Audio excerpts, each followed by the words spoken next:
footballing legends before the fighting gets underway. I don't think these three are going to fight. I hope not. Couple of things to say, though, before they join us, which is really important. We have 2 rules, okay? 2 rules. You guys have all paid good money to be here tonight, all right? We appreciate that. Thank you from the bottom of our heart. But, there's 2 things now. For the next 25, 30 minutes, okay? I want us to all try and do 2 things. Firstly, is I want complete quiet in the room because our legends are going to be telling some stories, and if someone's talking and yabbering on, it ruins it for everyone else. You guys have paid good money to be here. Sit back in your chair, turn around, face the ring, enjoy the stories, and I promise you'll enjoy it a hell of a lot more than if you're just chatting away to the person next to you. So for the next 25 to 30 minutes, can we all shut up and listen to the guys? Can we do that? Get in. Secondly,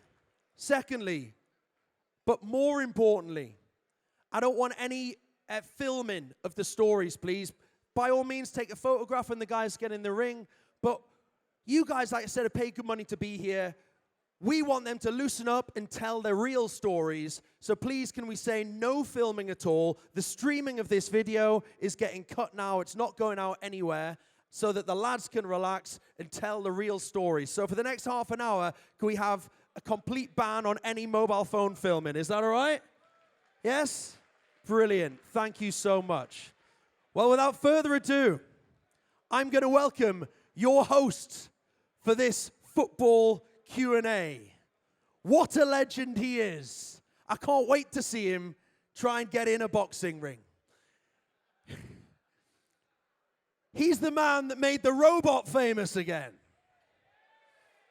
He's a man who played at clubs like Liverpool, Tottenham Hotspur, Aston Villa, Portsmouth, 42 England caps.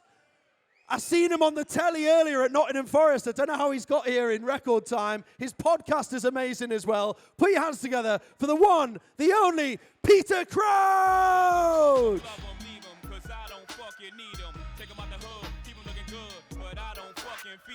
First time they fuss, I'm breathing. Talking about what's the reasons. I'm a pimp in every sense of the word, bitch. Better trust and believe them.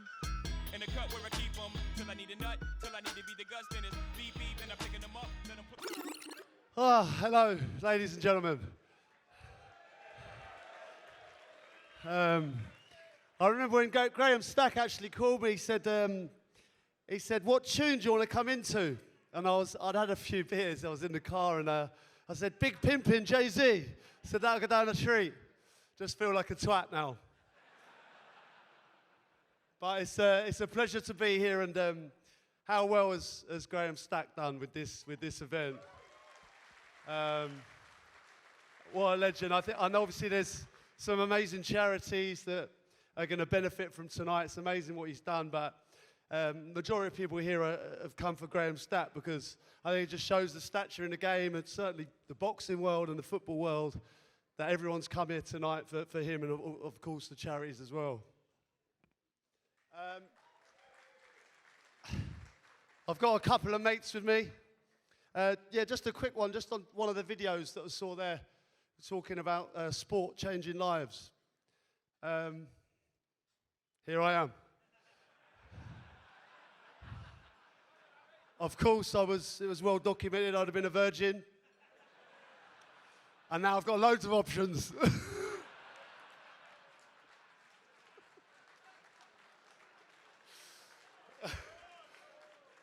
Right, let me introduce these 2 absolute legends.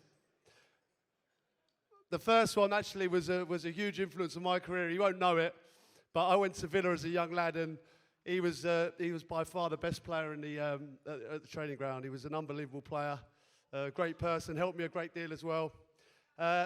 3, let me get this right, 600 professional appearances, 327 for Arsenal, scoring more than 100 goals.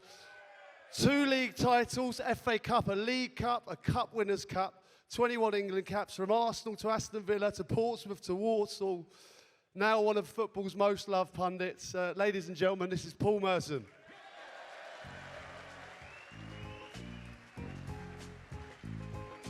Paid the cost to be the boss. Paid the cost to be the boss. Okay.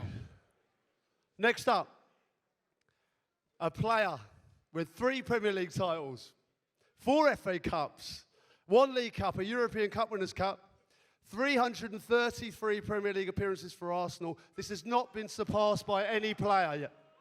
He holds the record. It's the king of the Cobra Bomb. It's the Romford Pele. It's Mr. Ray Parlour.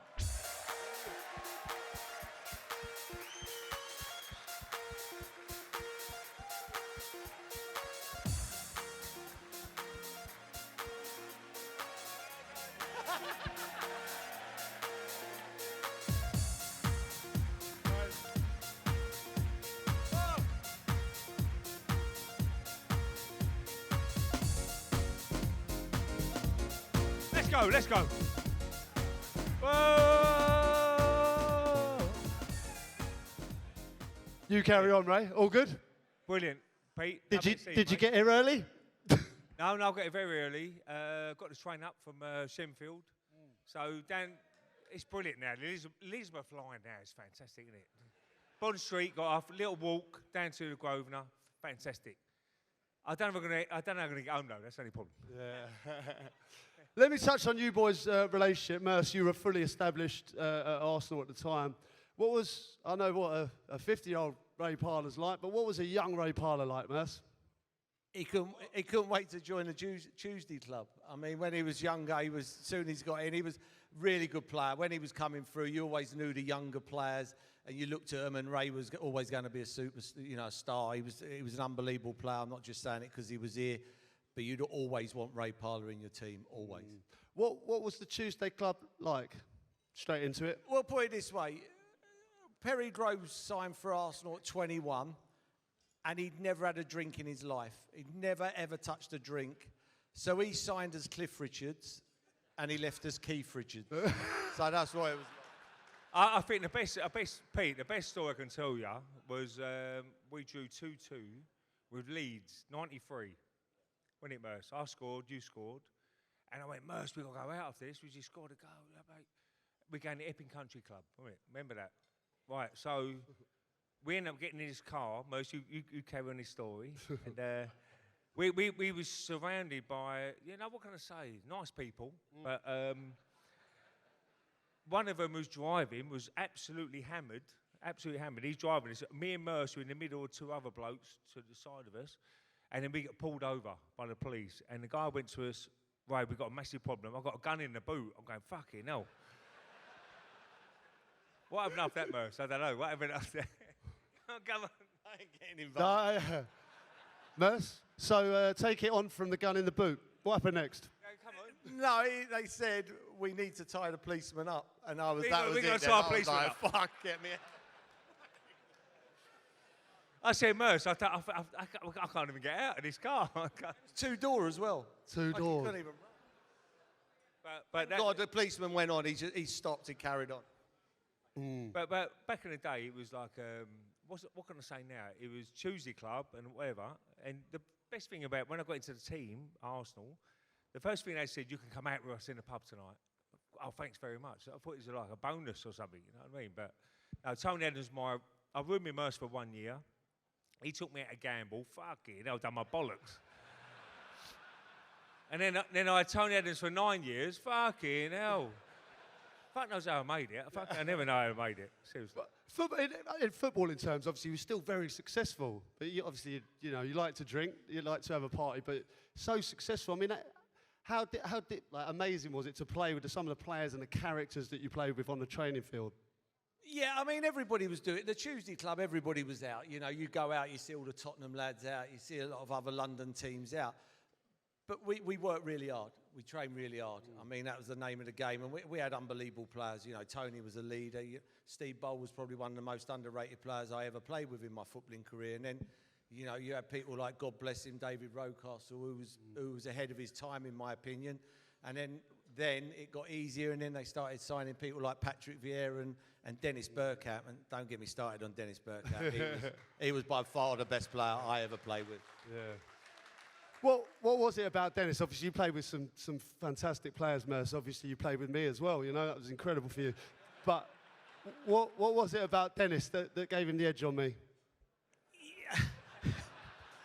We're just talking just here, just Crouchy. No, you know, if you go to a football match on a Saturday and you're sitting in the upper tier, you can see the whole pitch, you can see everybody.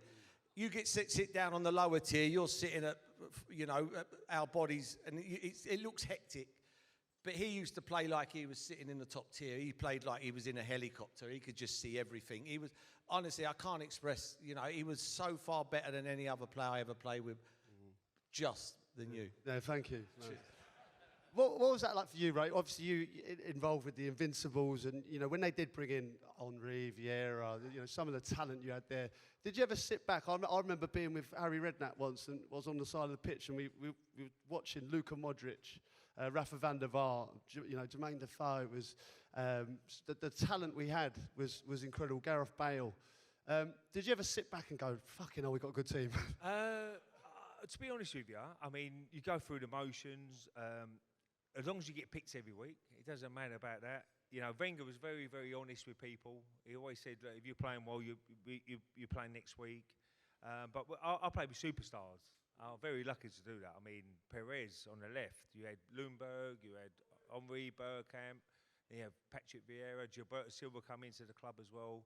But the Invincible season was unbelievable because no one expected it. No one expected it. No one really looked into it. But Arsene Wenger said this team can go unbeaten. This is the year before, where Martin Keown said, no, boss, too much pressure on the lads, you know, that sort of thing. But he knew he had the squad.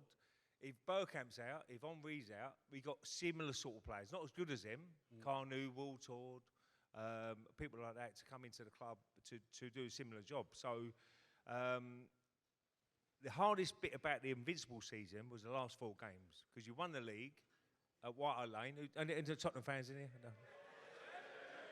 I don't mind Tottenham, don't worry. No, don't mind Tottenham. I used to love playing at White Hart Lane, easy 3 points. Fucking tell you now. No. It ain't now, it's not now, I promise you. But we won the league at White Hart Lane, we got 4 games left. We had Fulham, Birmingham City, we had Portsmouth, your clubs, and Leicester City home. On paper, you should win them easy. Portsmouth, now Fratton Park, you played there. It's such a hard place to play. I promise you now, it's like a hostile place, really, really tough. We got battered. We should have lost 5-1. We managed to get a 1-1 draw, and that was a turning point really. Like 2 games to go, said right, we got a 1-1 draw. We got beaten 5-1. We get to last game of the season, Leicester City, we're 1-0 down at half time. Paul Dickoff scores the only goal. One of our come through me the ranks at the apprenticeship, and then Wenger changed it all. And this is the famous story when I wear Martin Keown up. So last game, he has to get if he don't get on the pitch, he don't get a medal. Martin Keown, right? So I'm on the bench with him. 5 minutes to go. He's nudging me, Martin Keown, going, Ray. I need to get on the pitch. I said, Martin, go and warm up, because Wenger's a walking disaster. He don't know what day it is about Arsene Wenger, seriously. I nicknamed him Inspector Clouseau. Who's next to Inspector Clouseau? He's very similar to him. So he's run up and down the line. There's only one Keown. So I started warming up behind him. I was sprinting behind Martin. He went, what the fuck are you doing, Ray? I said, I'm going on, Martin. Gilberto Silva's done his hamstring in midfield. He went, you can't. I won't get a medal. I went, fucking, I can't do nothing about it. Anyway. Next minute, he runs down the line. He's strangling Arsene Wenger now, going, boss, you can't put him on. And that was a famous story of Martin. He did get on after the game, Arsene Wenger. What do you say to Martin Keown? He tried to kill me on the side of the pitch. And I told him what I did, but Martin was a legend, absolute legend. You talk about Portsmouth there, Ray. Merce, you were down at Portsmouth with Harry. That was some team when you won the league down there. Yeah, I mean, I'd just been released from Aston Villa. I was sitting indoors one day and a Cockney geezer rings me on my mobile and he says, that Merce? I said, yeah. He went, it's Harry Redknapp. I'd never talked to Harry in my life. I played against West Ham. he went, I've heard you've been released. I said, yeah. He said, I'll be interested in you bringing you down here and meet for a couple of years, son. I said, where are you, Harry? He said, I'm manager at Portsmouth now. And this exact word he said to the word. I went, what are they like, Harry? He went, they're fucking shit, son. That's exactly how he went. Exactly how he went. I thought I was having a storming season as well. So Was you captain then? So I said, what do you mean? He said, they finish bottom 6 every year. They've always got to win one of their last 2 games of the season. He said, you couldn't believe how shit these players are, Merce. He said, I've got rid of every one of them. I've kept Nigel Quasi. I've got 10 new players on free transfers. He said, I want you to come down for a couple of years. We'll give it a right effing go. I said, Harry, I have to stop you there, mate. I said, I'm married in Birmingham now. We quit kids. I'm not moving down for 2 years, and I'm definitely not travelling down every day at my age. He said, I tell you what, son, don't work Mondays, don't work Wednesdays, don't work Fridays. But you fucking make sure you turn it on a Saturday. I said, I'll be down in the morning, Harry. So I get down in the morning. He said, I can't give you the wage you were getting at Aston Villa. I said, that'd be William Hill's loss. I just want to play football. And and I played you played there, Crouchy. 19,000 people. You think there's 100,000 there every week, didn't you? Yeah. It's unbelievable. Unbelievable. Yeah. Is that a true story that Harry gave you some time off because you said you were having some difficulties? Yeah. He found you in Barbados. Well, my nickname through my career was Rain Man because I knew everything. I knew all the scores. I knew who we were playing. And we're pumping. We drew Man United in the FA Cup 3rd round. We're top of the Championship. They're top of the Premier League. And we get beat 4-1. On the way back, it was never a 4-1 game. On the way back, I'm driving back and I've heard the scores from the FA Cup 3rd round. And I know that the team we're playing in three weeks' time have just won in the FA Cup. So I know we ain't got a game in 3 weeks' time. So I go home and I book a holiday to Barbados. So I played the following Saturday. After the game the following Saturday, I knock on Harry's door. I said, all right, Harry. He went, what's up, Merce? I said, do us a favour, Harry. I said, can I go into Tony Adams' treatment centre? I'm struggling with the gambling and we ain't got a game next week. He said, not a problem, son. You go into Tony Adams' treatment centre and I'll see you a week Monday, get ready for the game. So Sunday morning, I fly to Barbados. There's fuck all wrong with me, do you know what I mean? I go Barbados. So I'm walking along the beach Monday morning. I bump into Michael Tabar, the horseman. Lovely man. We're having a chat for about 10 minutes. Take care. See you later. Lovely man. I don't know. He's Harry's best mate. He goes straight back to his villa. He rings Harry. He goes, all right, Harry, how are you? He went, yeah, I'm good, Michael. You? He went, yeah. Harry went, what you been up to, Michael? He went, I've just been with one of your players, Harry. He went, who you been with? He went, Paul Merson. He went, fuck me, Michael. What's wrong with you? He thought he was in treatment with me. So I give you, this is a true story. So I get back. I'm as brown as this. It's January, end of the month. Doesn't say anything. Keeps on asking Tim Sherwood, where's Merce? Where's Merce? Doesn't say a word. 5 years later, I'm on Goals on Sunday. So I'm living in Birmingham with my wife at the time. She went, where are you going? I went, I'm on Goals on Sunday. What side's that on? I went, it's 10 o'clock live on telly. Bang, Sky 1. So I drive down to Sky. You remember the programme with Chris Kamara and Rob McCaffrey? He looked like Tommy Cooper. So it goes live, 10 o'clock. Me and Harry sitting here, Cammy and Rob McCaffrey. Bang. What was it like playing under Harry, Merce? Brilliant manager. Couldn't talk isle enough of him, la-di-da-da. What was Merce like?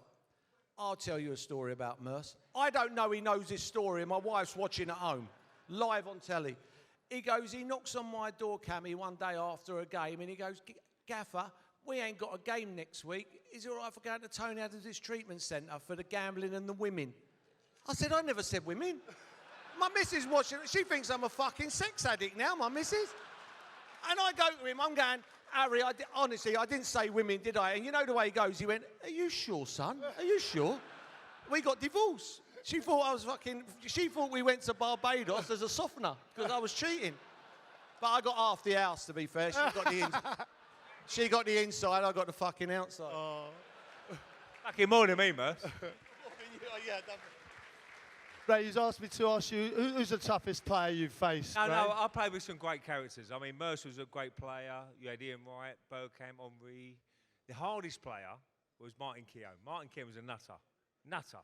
On the pitch. Any problems you had on the pitch, Martin, sort him out. I'll fucking do him, son. Don't worry about that. He'd be in the tunnel on the pitch, right? So, but Martin, he could wind him up so easily. Now, Dennis Bergkamp, believe it or not, he was a big wind-up merchant. You don't realise that. He was a very quiet man, but he come in, he loved all the banter and whatever. But Martin fell out of every single reporter. And Martin, one day, walks out Highbury, and he said, Ray, hold my bag a minute. He's got Rob Shepherd in the neck. He's fucking beating him up like that. This is a reporter, because he keeps saying he's the weak link of the back four. That's the sort of guy he was, right? So Dennis used to love it. He used to love all the wind-up. So we go to away in Geneva, pre-season tour. We got a trialist, centre-half, can't believe it. A guy called Igor Stepanovs. Who remembers him? Fucking useless, fucking hopeless. So he's sitting on, he's playing. No, Igor's fighting tonight, don't you? He's playing at centre half, right? I've had £50 bet with Dennis Bergkamp, who can wind Martin up first. So we're all on his bench, I got the first half. So every single pass he makes, fucking great ball, Igor, great ball, fucking lovely. I was clapping him, fucking, oh, great header, Igor, fucking, Martin's like, fucking, what's in the game? He's like, fucking, he hates to try as a centre half. Anyway, half-time whistle goes, second half starts, Dennis went, Ray, this is how to do it properly. He hit this ball 25 yards over there. Bergkamp says, what a pass. Now, I played against great centre-halves in my career, but this guy, he can play as well. He just don't kick everyone, he can play, look at this. 68 minutes gone, 70 minutes, Martin's bit. Dennis, he's not that good, not that good, bang. Anyway, we're laughing. 2 weeks later, we get back to the training ground. I walk in. Who's sitting there? Igor Stepanovs. All right, Igor. He's a nice man. He went, hello, Ray, hello. I said, what are you doing here? He went, they signed me 4-year contracts. I said, fucking what? You serious?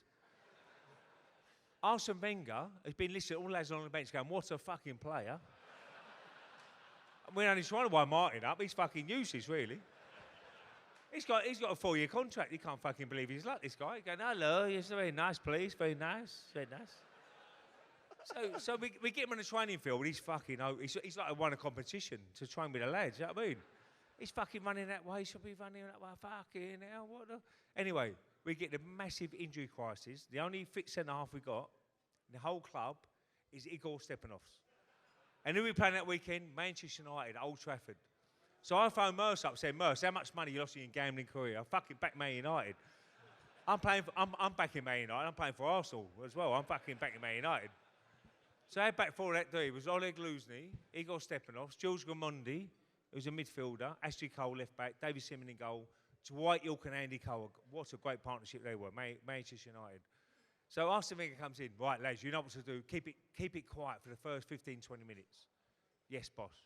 We go out. 2 minutes gone. Igor runs that way. Fucking Dwight York runs that way. 1-0 Man United. We're going, fuck's sake. Henry equalises 1-1. All of a sudden, 2-1 Man United, 3-1 Man United, 4-1 Man United, 5-1 Man United. I went to the ref. How long till half-time, ref? For fuck's sake. It's not even fucking half-time. 5-1 down. David Seaman's like an octopus. He's fucking tipping over the bar. So I go back. I walk down the tunnel. Dwight York just scored a hat-trick in the first half. And I went, Dwight, fucking nightmare. He went, Ray, where the fuck did you get that centre-half from? I went, no. It's a long story, Dwight. It's a long story. So I go in the dressing room area. Arsene Wenger comes in. He's the most calmest man usually. Recover. That's what he says usually. He comes in a French accent. Fucking fuck. And I'm looking down. I'm going, I'm going to fucking laugh. Life of Brian. Ever seen Life of Brian film with the biggest sticker scene with the Romans? David Simmons over there. Don't look at me, for fuck's sake. Fucking fuck. Anyway, we go out. We lose 6-1. Igor never plays again for the club. But every day in training, I went, Igor, why don't you go on loan to a championship club? He went, I like it here. It's nice, please. Very nice. And he kept going back to Latvia. He's going back to Latvia. He comes to Arsenal legend. He stayed for 4 years. He left. He's in tears. He's like, oh, I can't believe I've got to go now. I said, you had a fucking result. And I tried to wind Martin up. But he's such a nice man.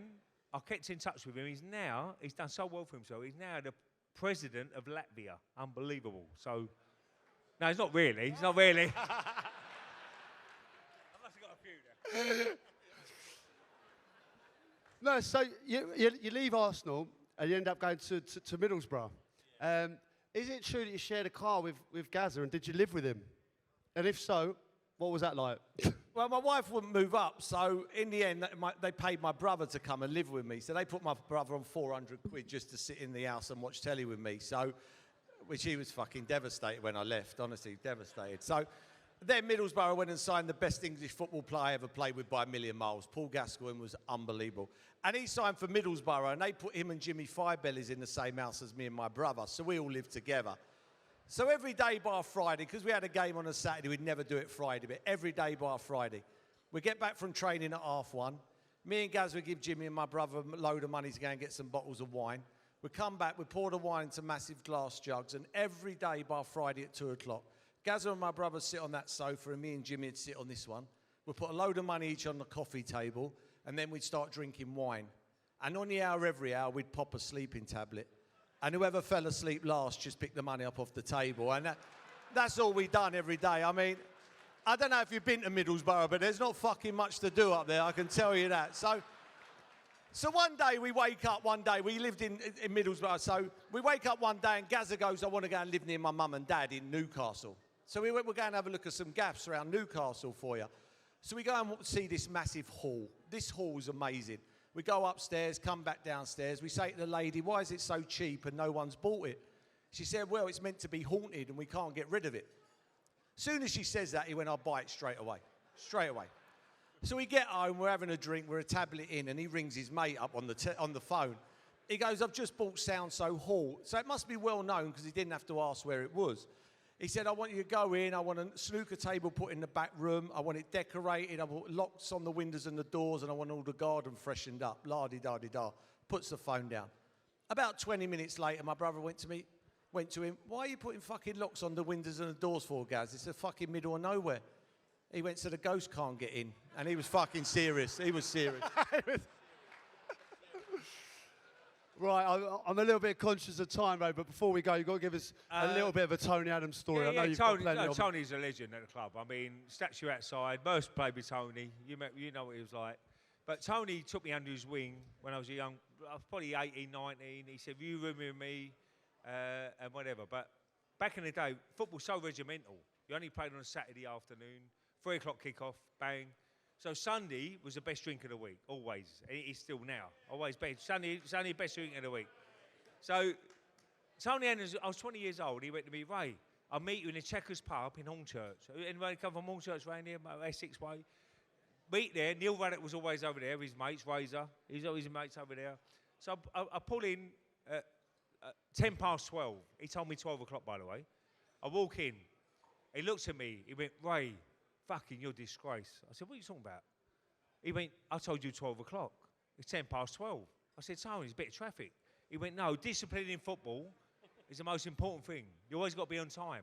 Shh. Last story, before the boxing.